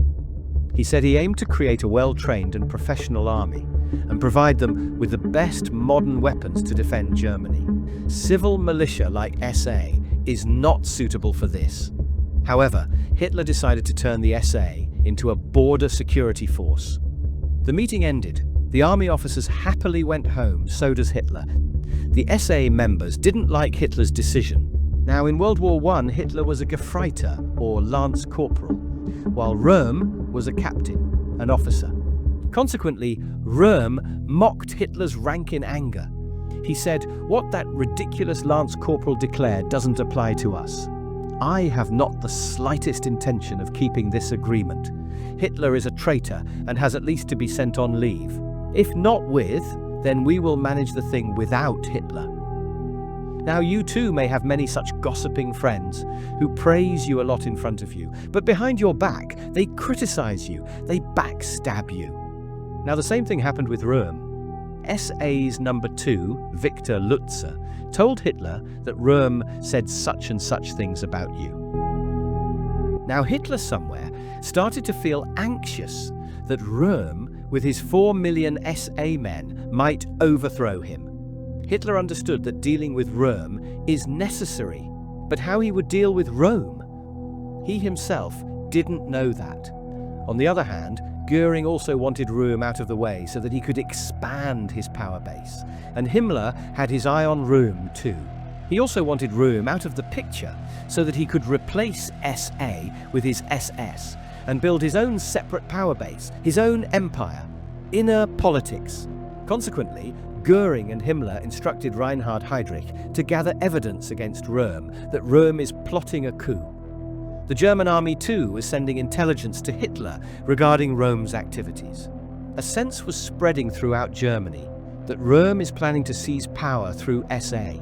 Therefore, on June 21, 1934, a meeting took place between President Hindenburg and Hitler, where Hindenburg clearly warned Hitler to do something about Röhm, to end this atmosphere of tension, or else he would impose martial law and hand over power to the army. Although Hitler had become Chancellor with dictatorial powers, he was still subordinate to President Hindenburg. If Hindenburg wished, he could still send Hitler home. Although Hindenburg was 86 years old and had only a few days left, his one decision could shatter Hitler's old efforts in an instant. Consequently, pressure mounted on Hitler. He decided to summon all senior SA officers, including Röhm, for a meeting and have them arrested. Meanwhile, Himmler and Heydrich were giving instructions to the SS on how to crush any SA rebellion that might arise. SA members also began to sense that action was imminent against them, so they took to the streets to protest. Meanwhile, Reinhard Heydrich's file on Röhm got completed. According to Heydrich's report, Röhm had received 1.2 million German marks from the French government to overthrow Hitler. Upon hearing this, Hitler was furious. However, Heydrich's report was based solely on manufactured evidence, and SA's leadership was still loyal to Hitler. About 50 kilometers from Munich lies a district called Bad Wiessee. Ernst Röhm was leisurely relaxing at the Hanselbauer Hotel in Bad Wiessee. Now you tell me, can a person who is preparing for a coup relax so comfortably? He would be vigilant, alert, and ready for action at any moment. But Hitler had already accepted that he was about to get overthrown. Consequently, Hitler assigned SS Oberstgruppenführer Sepp Dietrich on a dangerous mission to Bad Wiessee. Hitler laid a trap for Röhm. He called Röhm and told him to summon all his senior SA officers to the Hanselbauer Hotel in Bad Wiessee, where we would have a meeting at 11 a.m. on June 30th and resolve the ongoing disputes among us. Röhm agreed. On June 29, 1934, rumours started spreading. Intelligence reports came in that Karl Ernst, the head of the Berlin SA, was planning an attack in the capital. But in reality, Karl Ernst had just gotten married and was far away from Berlin, preparing for his honeymoon. But all these things didn't matter because Hitler was already sure that he was about to get overthrown. Consequently, on Hitler's orders, Göring, Himmler, and Heydrich began making a list of people who must be eliminated. You know, we make a list of what items we need at home, what to buy from the supermarket, but here they were making a list of whom to eliminate. I mean, the whole Nazi regime was full of thugs and hitmen. Anyway, Hitler kept fuming, shouting, getting frustrated. He decided that he would personally destroy this nest of traitors. Consequently, on April 30th at 2 a.m., Hitler boarded his private plane and headed towards Bad Wiessee. By 3 a.m., Hitler's plane had reached Munich. Upon reaching Munich, some army officers informed Hitler that armed SA members were protesting on the streets and hurling abuses at you. Now, even the SA members knew that some action was going to be taken against them. So they took to the streets chanting slogans like, "The Führer is against us," "The army is against us," "Führer is a traitor." Now, with such a large number of SA members demonstrating, it seemed like they were about to attack. Consequently, Hitler became furious and red with anger. He referred to this alleged betrayal of Röhm and SA as the blackest day of my life. He summoned local SA leaders August Schneidhuber and Wilhelm Schmidt. In a fit of rage, Hitler didn't listen to the explanations of either of them, tore the badges from their shoulders and said, "You are under arrest and will be shot." Both of them started trembling with fear. They were subsequently detained in Munich's Stadelheim prison. Angry Hitler didn't even wait for SS commander Sepp Dietrich and with a few of his bodyguards set off for Bad Wiessee's Hanselbauer Hotel in a car. At 6:30 in the morning, while Röhm and his companions were sleeping, Hitler, enraged, barged into Röhm's room and said, "Ernst, Sie sind verhaftet." "Ernst, you are under arrest." Röhm asked, "But why?" Hitler replied, "Because you are a traitor." Hitler arrested Röhm and all the senior SA officers who were staying at Hanselbauer and put them in Stadelheim prison. Now, all the senior SA officers had been jailed. Meanwhile, at 9:30 a.m., propaganda minister Joseph Goebbels called Hermann Göring in Berlin and said a code word, Kolibri, hummingbird. Now the massacre of all Hitler's opponents, including SA, had begun across Germany. SS guards would take machine guns and shoot down SA members. Berlin SA head Karl Ernst was about to board a cruise ship for his honeymoon, but out of nowhere, Gestapo men showed up. Karl Ernst thought it was some kind of prank because he had just gotten married a day before, which was attended by prominent Nazis like Göring. Consequently, he went with the Gestapo officers without any resistance. But then, Gestapo men started beating him and his wife. That's when he realized it wasn't a prank. In the afternoon, Karl Ernst was executed by firing squad. Hitler was shaken by the alleged betrayal of SA. He called it the worst treachery in world history. However, there was no solid evidence to prove that Röhm was plotting a coup. Anyway, Hitler was given a list of 7 senior SA leaders imprisoned in Stadelheim prison. Hitler crossed out 6 names from the list, indicating that 6 of the 7 were going to die soon. SS Commander Sepp Dietrich went to Stadelheim prison with his firing squads. SA members asked, Dietrich, bro, what on earth is happening? Sepp Dietrich said, "You have been condemned to death by Führer, Heil Hitler." SS firing squads fired shots, and nearly all senior SA officers were killed. Now, Hitler's attention turned to those who had no connection to the SA, which means he was about to go after his old enemies. Reinhard Heydrich's Gestapo entered into former Chancellor, General von Kurt von Schleicher's house, and gunned him down. Upon hearing gunshots, Schleicher's wife rushed into the room. Gestapo men killed her too. A general and a former chancellor got murdered in his own house along with his wife. SS men murdered Gustav von Kahr with an axe. They also shot Otto Ballerstedt. Journalist Fritz Gerlich was thrown in Dachau concentration camp and later shot dead. Father Bernhard Stempfel, who helped Hitler in editing Mein Kampf, was also killed. It is said that Father Bernhard knew too much about Hitler's private life, so he had to be silenced. Musician Wilhelm Schmidt was killed for no reason. He had nothing to do with the SA, nor with Hitler. He was just playing the violin in his home, but out of nowhere, SS men entered his house and mercilessly killed him. SS mistook musician Wilhelm Schmidt for SA leader Wilhelm Schmidt. The Nazis apologized to Wilhelm Schmidt's family for this mistake. Yes, that's right. First take someone's life and then apologize. Wow! Anyway, on Hitler's orders, about 200 to 1,000 people were killed across Germany. This is known in history as the Night of the Long Knives. But there was one person whom Hitler had not yet killed, whose name still had no cross in front of it, who was still breathing in Stadelheim prison, Ernst Röhm. Hitler hesitated to kill Röhm.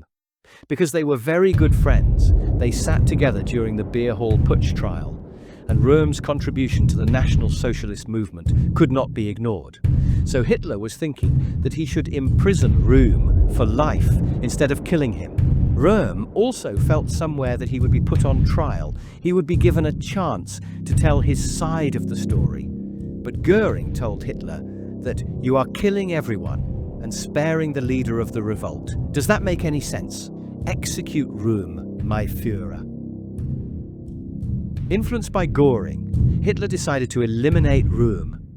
Since Röhm had a significant contribution in bringing the Nazis to power, Hitler decided to give him a so-called honorable demise.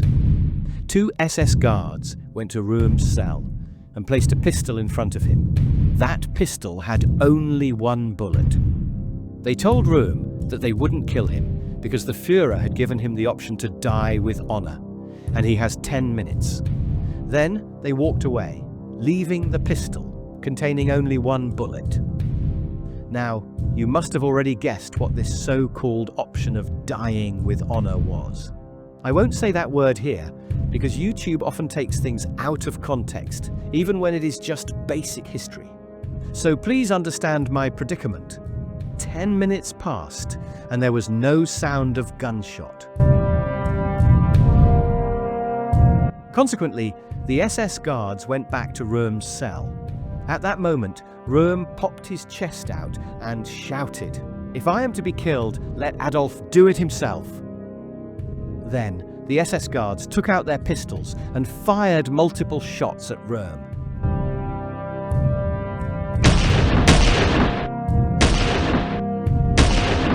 So this was Hitler's Night of the Long Knives. The entire massacre was planned by Reinhard Heydrich, Heinrich Himmler, Hermann Göring, and Adolf Hitler himself. So let's quickly understand the consequences of the Night of the Long Knives. Hitler, Himmler, Göring, army, President Hindenburg, Röhm had made all the powerful people his enemies.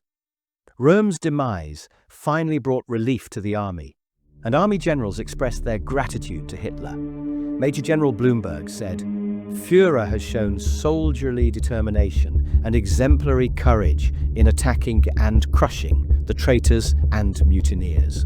The gratitude of the armed forces would be marked by devotion and loyalty."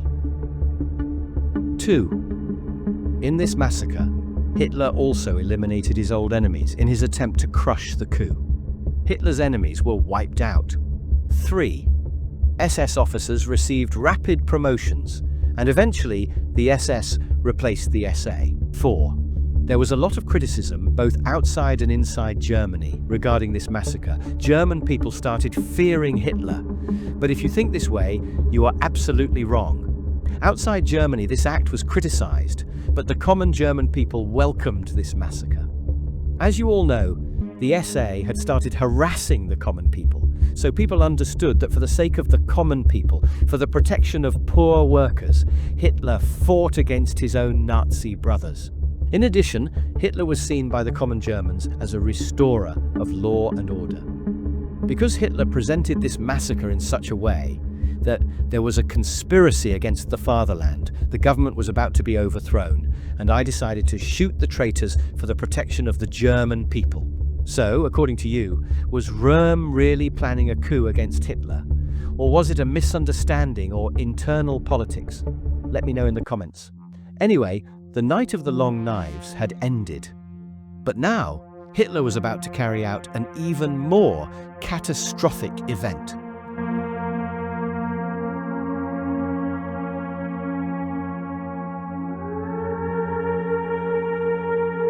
On August 2nd, 1934, President Hindenburg passed away at the age of 86. The Nazis gave President Hindenburg a grand farewell. But now, with Hindenburg gone, there was no one to keep an eye on Hitler. There was no one to stop Hitler. Consequently, Hitler combined the office of President and Chancellor to create a new title, Führer. Hitler declared himself the Führer of all of Germany, meaning the supreme leader. As soon as he became Germany's supreme leader, Hitler began tearing apart the Treaty of Versailles. He made military service mandatory for boys over 17 years old and began preparing a strong air force and army. The production of tanks, planes, and naval ships ramped up. Now, Hitler planned to reclaim the territories taken from Germany under the Treaty of Versailles. First, he decided to remilitarize the Rhineland. Under the Treaty of Versailles, Germany had been forbidden from placing military forces in the Rhineland. However, on March 7, 1936, Hitler remilitarized the Rhineland, and Britain and France just watched. If Britain and France had sent their armies, the German forces would have had to retreat halfway. Hitler's confidence grew even more. Next, he set his sights on uniting Austria and Germany. In the first page of Mein Kampf, Hitler had already expressed his desire to unite Austria and Germany. He wrote, "Germany and Austria must be restored to the great German motherland. People of the same blood should be in the same Reich." After all, the Germans and Austrians spoke the same language and belonged to the same Germanic ethnicity. And Hitler himself was Austrian. Consequently, on March 12, 1938, at 5:30 a.m., the German army entered Austria. But when the German army entered Austria, they were not greeted with bullets, but with flowers. By 4 p.m., Hitler himself was on his way to Austria in his open-top Mercedes. As his car approached his birthplace, people lined the streets, cheering and celebrating. During this journey, Hitler also met his former radical history teacher, Leopold Putsch, whom I mentioned earlier in the video. Hitler's open Mercedes arrived in Linz, the place where he had spent his childhood. The crowd at Linz was so large that it completely blocked the streets. His bodyguards had to clear the way as the crowd showered him with flowers and cheered him on. The noise from the crowd drowned out everything else. Witnessing such a warm welcome in his hometown brought tears to Hitler's eyes. He then gave a speech and set off to visit his childhood home. He paid his respects at his parents' graves and laid flowers.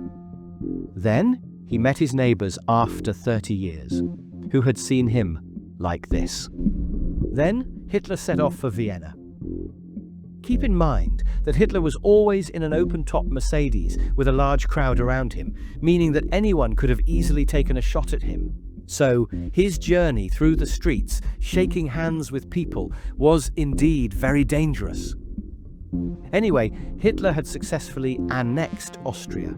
When a referendum was held in Austria, 99% of Austrians supported the Nazi occupation. Now, the persecution of Jews began in Austria as well. Nazi thugs started beating Jews and looting their shops. At this time, Eduard Bloch wrote to Hitler for help. Yes, this is the same doctor, Eduard Bloch, who had been Hitler's mother's doctor. Bloch asked Hitler for help, and Hitler agreed. Hitler sent a Gestapo team to protect Bloch. Ironically, the same Gestapo, whose job was to beat, deport, and send Jews to concentration camps, was now protecting a Jew. This was because Hitler had never forgotten the debt he owed Dr. Bloch. Dr. Bloch had tried very hard to save Hitler's mother, and, recognizing the Hitler family's poor financial situation, he often charged them very little, sometimes treating them for free. Hitler never forgot Dr. Bloch's kindness and expressed his gratitude many times. Dr. Bloch's compassion, dedication, and humanity even softened the heart of a ruthless dictator like Hitler. Today, many people take their salaries but don't perform their duties with dedication. They should learn something from Dr. Bloch. Dr. Bloch's daughter lived in America, so he expressed to Hitler his desire to join her. In response, Hitler arranged for Bloch to be sent to America. On June 1st, 1945, at the age of 73, Dr. Bloch passed away in New York City, roughly a month after Hitler's death. So, the story of Dr. Bloch teaches us that a single act of kindness can save your life. And I'm sure by now you've liked the video, but to see more such videos, be sure to subscribe to Roger History and press the bell icon so you don't miss any historical documentaries. Now, back to the story. Hitler had successfully annexed Austria, and his confidence had grown even more. Now, his sights were set on Sudetenland, a region of Czechoslovakia where people of German ethnicity lived. Hitler demanded the Sudetenland, saying this was his final demand, otherwise he would go to war. Britain and France did not want another conflict like World War I. Therefore, they organized a conference in Munich. At the Munich conference, Hitler was given permission to annex the Sudetenland. Hitler's confidence soared, and now his hunger for expanding his empire grew even stronger. Since Czechoslovakia had many factories and abundant natural resources like rubber, Hitler decided to take over the rest of Czechoslovakia as well. On March 15th, 1939, German troops invaded the remainder of Czechoslovakia, and not a single Czech soldier fired a shot at Germans. The day before, Hitler had threatened the Czech president that if anything went wrong, he would bomb the Czech capital into dust. First, Hitler took the Rhineland without firing a shot. Then Hitler took Austria without firing a shot. Then Hitler took Sudetenland without firing a shot. And now, without firing a single shot, he had swallowed all of Czechoslovakia. Britain and France were heavily criticized for their inaction. Hitler's confidence grew even more, and now he demanded the Danzig corridor from Poland. Poland refused. Under the Treaty of Versailles, Poland was given the Danzig corridor, which provided it access to the sea. But this small corridor divided Germany into two parts. Now, Hitler was demanding the return of the Danzig corridor. Britain and France realized that appeasing Hitler makes no sense, so they warned him that if he attacked Poland, they would declare war on Germany. However, Hitler wasn't going to listen, as he had already planned the attack on Poland. To avoid Britain and France declaring war, Hitler signed a non-aggression pact with his ideological enemy, the Soviet Union. Hitler literally made an agreement with Joseph Stalin and shocked the whole world. On September 1st, 1939, Hitler invaded Poland, and in response, Britain and France declared war on Germany, and the Second World War got officially started. The German army crushed Poland, occupying half of it, while from the east, the Soviet Union also attacked and took control of the other half of Poland. Now Hitler's focus was on France. However, before Hitler could attack France, the Allies had their eyes on Norway. Germany used to receive iron ore from Sweden, which was crucial for Germany during wartime. This iron ore would reach Germany through the Norwegian port of Narvik. Britain and France, aware of the importance of this supply, were planning to attack Norway to cut off Germany's iron ore supply. Anticipating the Allies' intentions, on April 9, 1940, Hitler invaded and captured Norway along with Denmark. After Norway, Hitler attacked France. The German armed forces captured Paris in just 6 weeks and shocked the whole world. In France, Nazis began rounding up their opponents and sending them to concentration camps. In Paris, the Gestapo tracked down Captain Karl Mayer and imprisoned him in a concentration camp. In 1945, Karl Mayer died in Buchenwald concentration camp.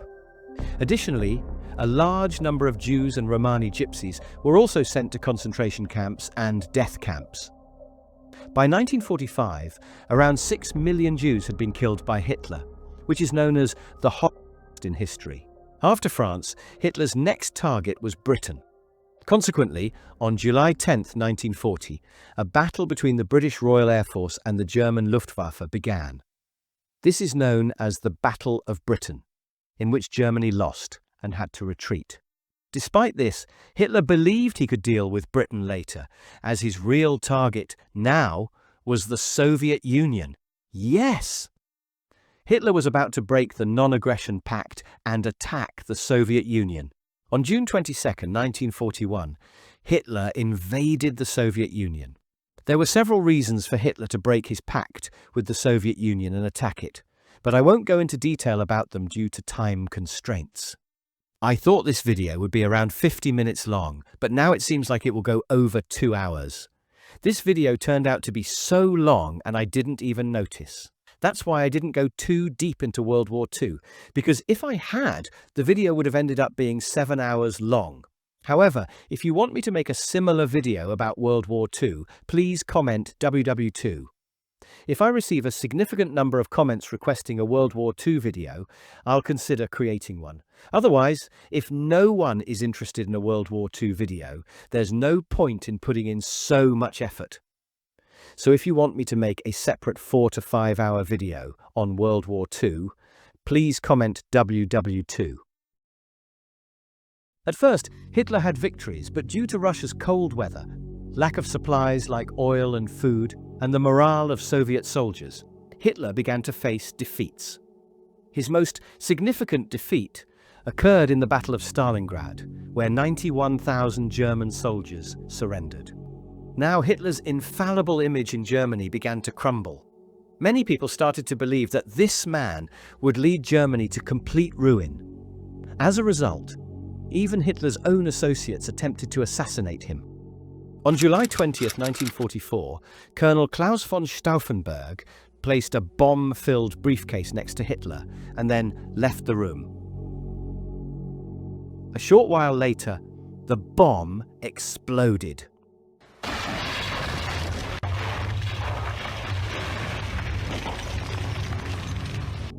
The explosion killed 4 Nazis and seriously injured 20 others.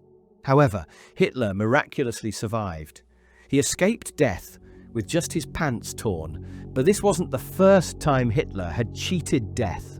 During the First World War at the Battle of Ypres, a bullet tore through Hitler's left sleeve, but like a miracle, he remained safe and alive. During this same Battle of Ypres, a French shell directly struck the regimental front command post, killing almost all the soldiers stationed there. However, Hitler survived because he had left the command post just 5 minutes earlier to deliver a message. Not only did Hitler cheat death several times during World War I, but he also survived more than 40 assassination attempts throughout his life. Hitler is a perfect example of luck of the devil. Anyway, the Germans continued to suffer defeat after defeat, and eventually the Soviets reached Berlin. Hitler's defeat was inevitable.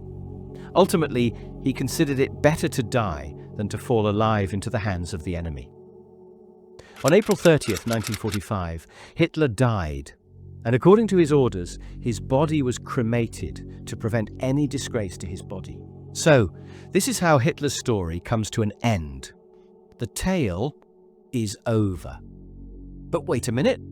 If you've watched this video all the way through, please hear me out for a couple more minutes. A big round of applause for those of you who have made it this far, without skipping even a single second.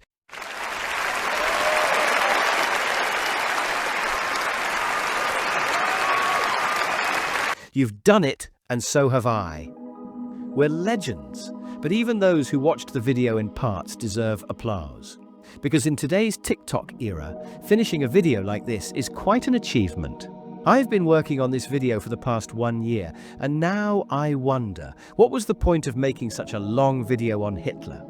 Why did I put in so much effort?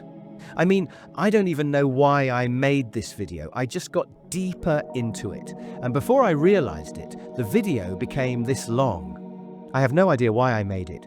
Maybe I'm just a crazy person. Even when I went to bed at night, I would think about Hitler. And when I woke up in the morning, I'd still be thinking about Hitler.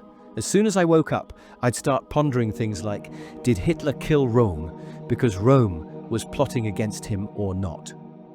The breaking point came when Hitler started appearing in my dreams. Now, if someone like Hitler shows up in your dreams, that's not a good thing.